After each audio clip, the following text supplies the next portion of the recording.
In Austin, Texas, a seasoned entrepreneur named Ethan had gained a reputation as a business whisperer. Over 15 years, he had launched and sold an online art supply store, a tech-enabled dog grooming service, a craft brewery, and for other ventures.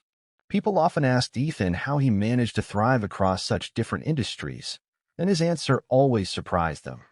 One sunny afternoon, Ethan addressed a group of young founders at a community business incubator. The art supplies lesson. When I started my first business, an online art supply store, I was obsessed with curating the perfect products, Ethan began. I believed artists cared most about quality brushes, pigments, and papers. But after a year of slow sales, I realized I wasn't in the art supply business. I was in the content creation business. The group looked puzzled, so Ethan elaborated. Our breakthrough came when we started producing tutorials, project ideas, and artist spotlights.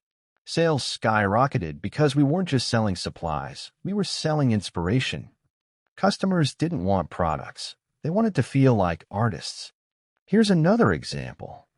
The barking truth about dog grooming. Later, I launched a mobile dog grooming service called Paws on Wheels. I thought the business was about convenience and quality grooming. But after a bumpy start, it hit me the business wasn't about dogs. It was about trust and reliability. He smiled as he recalled the early struggles. Customers didn't just want their dogs groomed. They wanted assurance their pets were in safe hands. We focused on transparency, GPS trackers in our vans, live updates during appointments, and follow-up videos showing happy, freshly groomed pups. That built trust, and trust was the business we were really in. Then there was the craft brewery that almost flopped. Then came my craft brewery, Lone Star Brews. I thought we'd win over beer lovers with unique flavors and small batch authenticity. But it turned out we weren't really in the beer business. We were in the community building business. Ethan explained how they transformed the brewery into a hub. We hosted trivia nights, food truck festivals, and live music. People didn't just come for the beer. They came for the experience of belonging. The beer became secondary to the memories they made with us. Here is another venture that I did. The farmer's market florist. Ethan then told a story about his friend Lily, who started selling bouquets at a local farmer's market. Lily thought she was in the flower business, but her sales stalled because every booth had flowers. Then she realized she wasn't selling flowers, she was selling storytelling. She started naming bouquets after emotions, first date, apology in bloom, and forever yours. She'd tell customers the story behind each bouquet, and they loved it. Her sales tripled, and she eventually built a subscription business delivering personalized flowers based on life events. She wasn't in the flower business. She was in the storytelling business. Lastly, I got involved in the construction consultant's pivot. Ethan saved his favorite for last. A buddy of mine, Mike, started a consulting firm for small construction companies.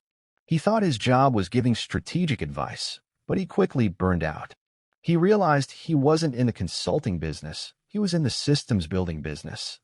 Mike's success came when he shifted focus to creating templates, automated workflows, and training modules his clients could use without his constant involvement.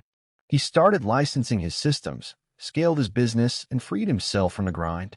So what is the big takeaway? Ethan leaned against the table, his voice calm but firm. Most entrepreneurs think they're in one business, but they're actually in another. If you can't figure out what business you're really in, you'll keep spinning your wheels. He paused, then continued. Here's the secret. Every business has a core limiter, the thing that holds it back from scaling. For art supplies, it was content. For dog grooming, it was trust. For beer, it was community. The sooner you identify that limiter, the sooner you'll unlock exponential growth. As the group dispersed, Ethan's words lingered in the air.